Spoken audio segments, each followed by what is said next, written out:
Assalamualaikum warahmatullahi wabarakatuh. Perkenalkan, nama saya Randy Kurniawan dari Manajemen 1D. Di sini saya akan mempresentasikan materi tentang bab ilmu pengetahuan dan teknologi dalam pandangan Islam.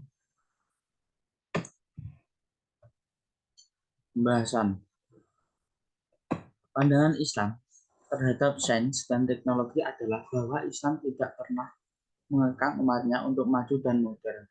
Justru Islam sangat mendukung umatnya untuk melakukan penelitian dan bereksperimen dalam hal apapun, termasuk sains teknologi. Bagi Islam, sains teknologi adalah termasuk ayat-ayat Allah yang perlu digali dan dicari kebenarannya. Ayat-ayat Allah yang tersebar di alam semesta ini merupakan anugerah bagi manusia sebagai khalifatullah di bumi untuk diolah dan dimanfaatkan dengan sebaik-baiknya. Perkembangan inilah yang akan membantu seluruh umat manusia agar bisa mendapatkan kualitas hidup yang lebih layak dan juga dengan memperbaiki kualitas hidup. Masyarakat dapat menikmati segala kemudahan hanya dalam satu genggaman.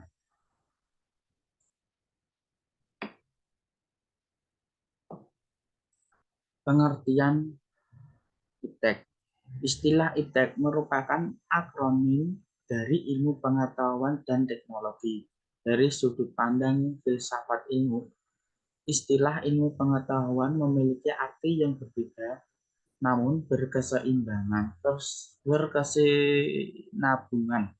Pengetahuan adalah sesuatu yang diketahui manusia melalui panca indera, intuisi dan firasat, sedangkan ilmu adalah kumpulan pengetahuan yang sudah diklarifikasi, disistemasi, diinterpretasi, dan dikaji sehingga dapat diuji kebenarannya.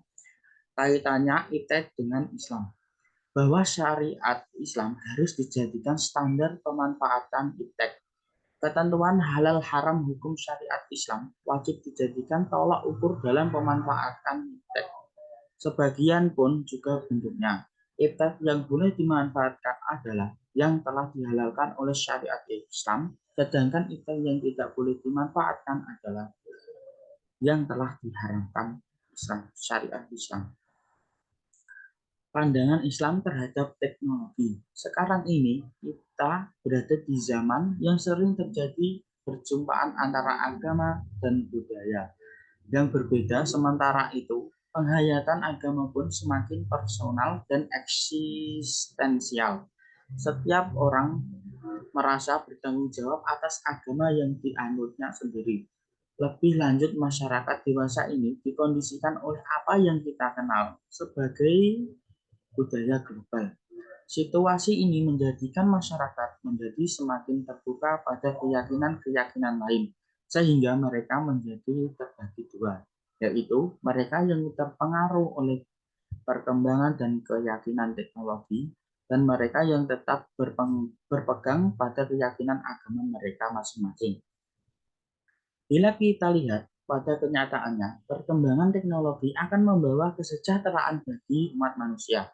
Hal itu tidak dapat dipungkiri lagi, namun ada masyarakat yang menentang mempelajari, memahami, dan menggunakan teknologi, apalagi memajukan teknologi itu sendiri. Penggunaan teknologi dalam praktik Islam seperti dakwah.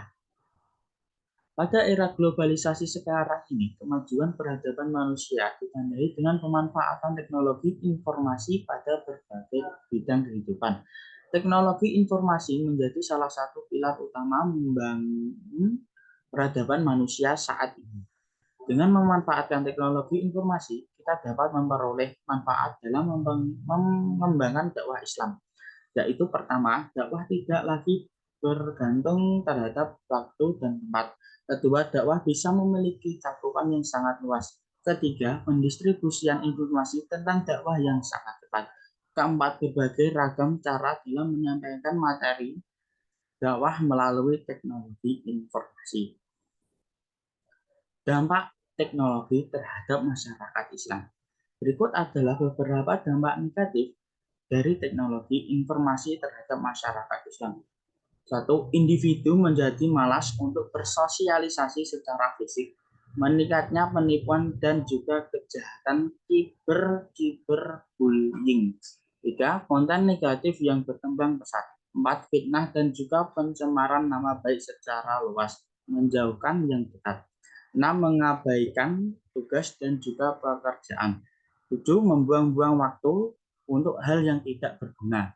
8. Menurunnya prestasi belajar dan juga kemampuan bekerja seseorang. Tantangan-tantangan ilmu-ilmu Islam terhadap perkembangan teknologi. Ketergantungan umat Islam dalam pendidikan disadari sebagai faktor terpenting dalam pembina umat, hampir tidak dapat dihindari dari pengaruh berat. Pada akhirnya, krisis identitas pun tidak dapat dihindarkan oleh umat Islam. Beberapa faktor yang menjadi tantangan Islam di tengah perkembangan sains modern diantaranya: 1. Ambivalensi teknologi. 2. Di kalangan umat Islam masih banyak yang hanya menekankan pada studi pustaka daripada studi terhadap realitas sosiokultur. Belum ada paradigma yang jelas tentang posisi nilai normatif eksistensi dan struktur keilmuan Islam.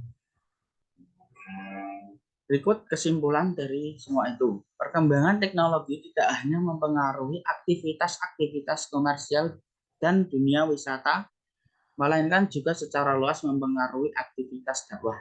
Perkembangan teknologi telah mempengaruhi perkembangan cara berpikir dan berperilaku masyarakat.